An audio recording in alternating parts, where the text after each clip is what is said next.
are such an asshole. Oh, no rest for the Capmeister. Got back from a hike. Got a new Fitbit. See, I got a Fitbit. And I challenged Marcus Brown. If you don't know who Marcus Brown is, you probably do if you've seen The Black Man's Guide Out of Poverty. He's the gentleman that was kind enough to pose for that and put that together. Great cover, by the way. If you're not interested in reading, at least check out the cover. Anyway, he's a buddy of mine in Chicago. And that son of a bitch keeps beating me. That son of a bitch.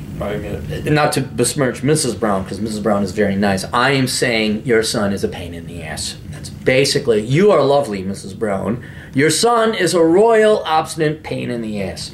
All right, we are not here to slam on Marcus Brown. I'm going to go to the gym, though. I'm going to beat that son of a bitch. Howdy, Cappy. Please keep me anonymous. I'd like a video response. Been watching your videos for years, and you bring me much free edutainment. I actually live in the Canadian Arctic, you know, igloos, dog sled teams, 18 months of winter. One video you wondered aloud if you had viewers in the Arctic. Well, you have at least one. I'm 34 years old. My wife and I make up to $200,000 here now, and I've managed to save over the last 10 years. We have zero debt. We have a paid-off home down south in the province of Ontario, $500,000 to fairly liquid investments plus pensions, which would cover a large part of our basics when we reach retirement age. Cost of living up here is high, and quality of life is much lower than in most parts of North America. I'd imagine your heating bills. What was it? There was a History Channel, Alone and Afraid, or something like that, and they visit 3 different people in the Arctic. We have worthless degrees, several each. However, we need literally just above minimum wage jobs to pay our bills in the warmer part of Trudeau land with the kid. Paid for a house and minimalism. No making less money down in Canadian provinces. Trudeau will pay us monthly per kid we have. Yeah, that's true. That's true. We pay people to make mistakes. My question is, should we make our exit happen now and find less well-paid but livable work in the south of Canada, or grind on for more loot? Thanks, Anonymous. And then I had a couple questions. Well, are both of you and the missus working, and are there schools your kid can go to up there? And if your wife stays home to take care of the kid, will you make more up there on your sole income than you would down south? Anyway, your video response will cost this.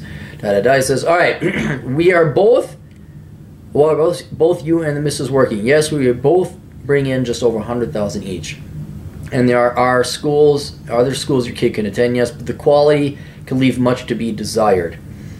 If your wife stays home to take care of the kid, will you make more up there on your sole income than you would down south? I think I'd net about the same, maybe a bit up north. The costs down south are so much lower. Okay.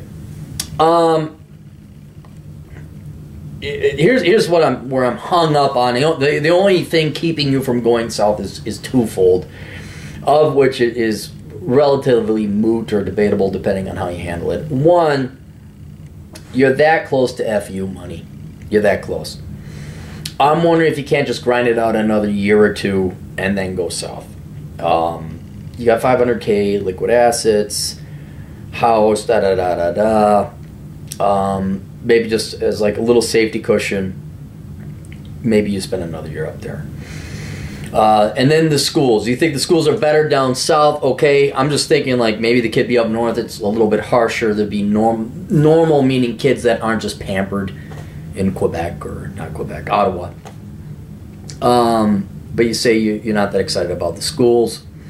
And then, yeah, if you went down there and they would pay you, I would, you know what, I'd just go down south. I would. With the ability to go up north again. If you guys are ready to have kids, yeah, go down south. The only thing I would say about going down south is I would maybe homeschool your kids. Because if they're going to pay you not to work and have kids, then I would have your wife homeschool your kid. If that isn't the case, and you can't do that in Canada because you guys are communists, yeah, then send your kid to the school because it's the same. You actually think the schools are a little bit better down there. That was the second thing. So the first thing was FU money. The second thing was, where would your kid not be turned into a socialist Marxist?